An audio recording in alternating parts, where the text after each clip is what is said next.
a lot of people are wondering, what is a realistic timeline for the withdrawals? So longer than you think would be my first spontaneous answer.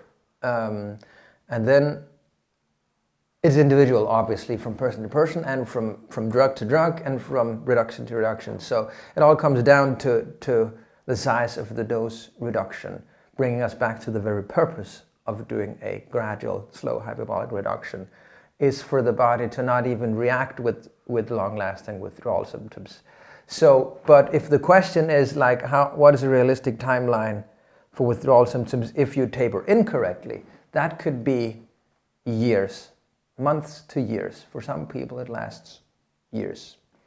If the question is because the system has been so destabilized by the drastic reduction in dose, it just shocked for months to even years. It could take that with gradual improvement, obviously, but like the full improvement can easily take years from a incorrect taper. If the question regards to the tapering that we're talking about here, the 5 to 10% reductions of the previous dose, meaning that the reductions do get smaller and smaller, and at some point very smaller, then it's really difficult to put a time on, but usually it would be somewhere between, like with a proper, correct, safe taper, we could get the symptoms minimized down to a couple of days, maybe weeks per reduction, and then any reduction, and any reduction, and any reduction, bringing in this whole, and then you have to repeat. So this brings this whole issue of integrating that into your daily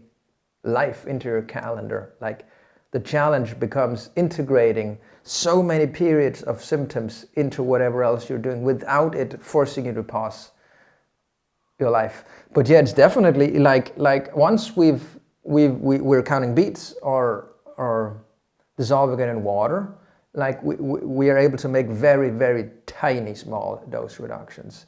And obviously this is something that you'd have to figure out with the individual person, figuring out that pattern, and you learn that as you go. So there's no way of knowing in advance. You can reduce your dose with this many milligrams for every this and that many days a week. There's no way, no rules, forget it. And don't listen to the people saying they exist, because they don't.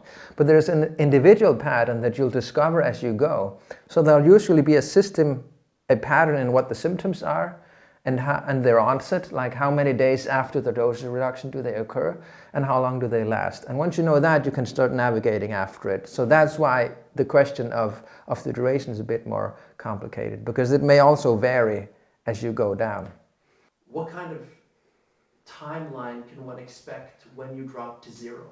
Yeah, so when you drop to zero, that's obviously it's in essence just another reduction, but the final one, leaving the body without any intake of the drug. So you can expect the timeline there is very individual too, but it's definitely normal to have windows and waves, months and sometimes years after, depending on how you tapered the drug, obviously. And it's very difficult to isolate what of what you're experiencing months to years after coming off is withdrawal and just you re-navigating in a non-medicated mind, an emotional bodily state. But it's definitely normal to have, and people say this in the community too, and they've saying this for decades, like that they continue to improve even 1 to 3 years after, insane as it may sound.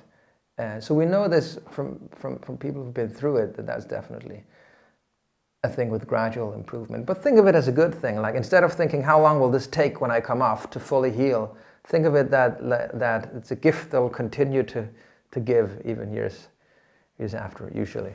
But the whole idea obviously is to make the last drop down to zero as so small that the body does not go into complete and severe withdrawal. So if someone is a year off their psychiatric drug after a safe taper and they're still having a tough time, they will continue to heal? I would say yes. Most people tend to continue healing. The reason why it's difficult to answer that strict is that it would need more details about that specific person's life, because obviously there are all sorts of other sources to healing and to symptoms and feeling bad. So it's difficult to isolate, but the part of it that's withdrawal, the part of however you feel, even 1 year after that's withdrawal, will continue to heal. Like, I can't see why it shouldn't.